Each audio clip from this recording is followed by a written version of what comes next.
La Universidad de La Laguna ha sido escenario de episodios clave en la historia de Canarias. En mi vídeo anterior te hablé del pleito universitario, aquel conflicto que desató una auténtica guerra mediática, política y social entre Tenerife y Gran Canaria. Hoy quiero contarte otro capítulo muy distinto, pero igualmente trascendental, el caso de Javier Fernández Quesada, un joven estudiante de biología que perdió la vida en el propio campus como consecuencia de un disparo que hasta el día de hoy sigue sin esclarecerse. Mi nombre es Marcos Arbelo y en este canal encontrarás personajes y episodios que han sido importantes para la historia de Canarias. Suscríbete para ver más contenido como este. El 12 de diciembre de 1977, Tenerife vivió una jornada de huelga general convocada por los sindicatos en el marco de una oleada de movilizaciones que recorría toda España.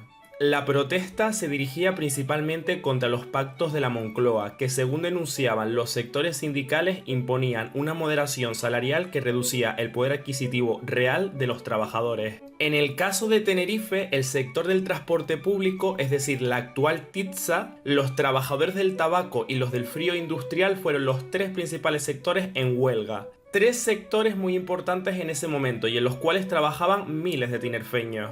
El estudiantado de la Universidad de La Laguna se sumó a la jornada, paralizando la actividad académica y coordinando piquetes y movilizaciones. Estamos en plena transición política, por lo que España no era aún una democracia madura, y la Constitución del 78 no había sido aprobada, con lo cual el derecho a huelga aún no estaba consagrado. No se había logrado desmantelar el aparato represivo del franquismo, y las movilizaciones obreras seguían viéndose como un desafío al poder público y a la autoridad.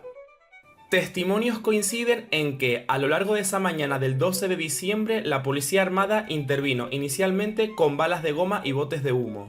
Tras su retirada, hizo aparición la Guardia Civil, y aquí es donde todo estalló.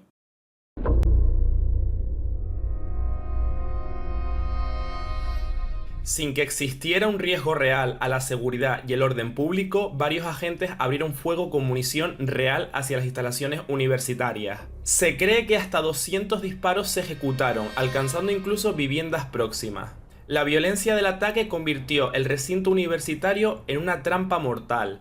Entre los presentes cundió la confusión. Unos intentaban ponerse a salvo dentro del edificio central, mientras otros buscaban atender a los heridos. En medio de este caos, una bala alcanzó mortalmente al estudiante Javier Fernández Quesada, un joven de 22 años que no participaba en los disturbios y que se encontraba en la entrada del campus.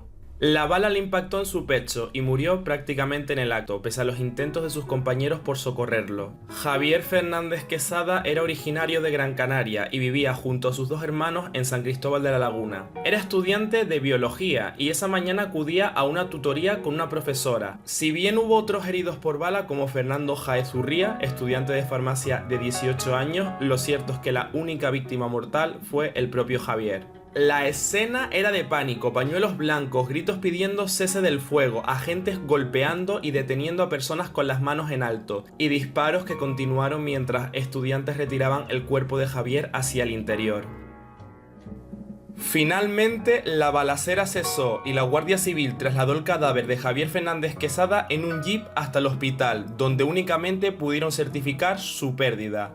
Eran aproximadamente las 3:30 de la tarde y el fallecimiento del joven solo aviva aún más el enfado de los estudiantes. Los testigos del suceso criticaron con dureza a los agentes por su represión, al tiempo que los rumores del fallecimiento comenzaban a propagarse por La Laguna, Tenerife y poco después por el resto de Canarias. Paralelamente, la familia en Gran Canaria llora la pérdida de Javier, reciben la noticia con gran dolor, pero también con mucha rabia, y los estudiantes crean un altar improvisado en el edificio donde perdió la vida e izan una bandera nacional canaria en su honor. Una vez llegan los restos mortales de Javier a su isla natal, los disturbios se trasladan de Tenerife a Gran Canaria, donde se producen importantes incidentes en el centro de Las Palmas, que son reprimidos con más violencia policial.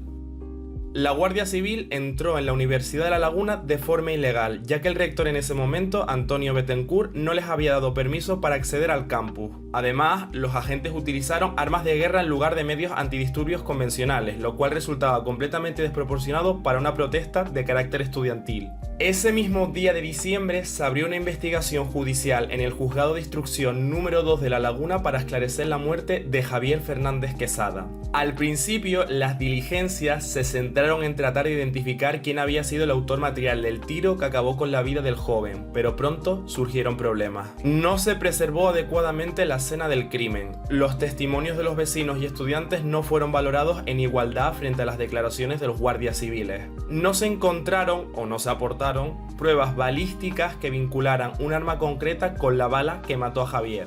El caso pasó rápidamente a la jurisdicción militar, lo que en la práctica no significó avances. Los procedimientos se llenaron de formalismo, retraso y falta de acción real, hasta el punto de que nunca se avanzó en depurar responsabilidades. Paralelamente, en las Cortes se intentó abrir una comisión para aclarar lo ocurrido, pero aquella iniciativa tampoco llegó a ofrecer conclusiones claras ni señaló culpables.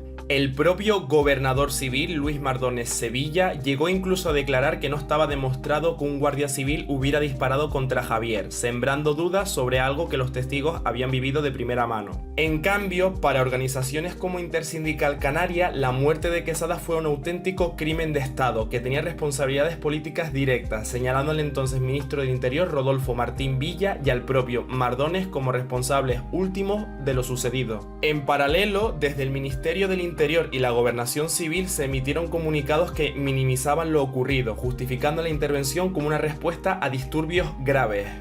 Con el paso de los meses, la investigación no derivó en ninguna condena. El sumario fue archivado sin que se identificara el autor material del disparo ni se asumiera responsabilidades políticas alguna. Este cierre sin culpables alimentó el sentimiento de injusticia y convirtió el caso en un símbolo de impunidad en la etapa de la transición. La muerte de Javier Fernández Quesada en 1977 se cerró sin justicia. Nunca se identificó al autor material del disparo y las instituciones mantuvieron un cierre de filas que blindó a la Guardia Civil. El gobernador civil Luis Mardones acabaría siendo diputado en las Cortes Generales por Coalición Canaria, falleciendo en 2018 a los 90 años de edad. Los medios de comunicación y ciertos sectores políticos intentaron despolitizar la figura de Javier, presentándolo como un estudiante apolítico y víctima accidental de la trifulca. Sin embargo, con el tiempo se ha demostrado que mantenía firmes convicciones nacionalistas y socialistas, lo que lo convertía en un joven militante en espacios claramente políticos. En 2008, el gobierno de José Luis Rodríguez Zapatero anunció un proyecto para modificar las fechas de la Ley de Memoria Histórica, con el fin de incluir el caso de Javier entre las medidas de reparación.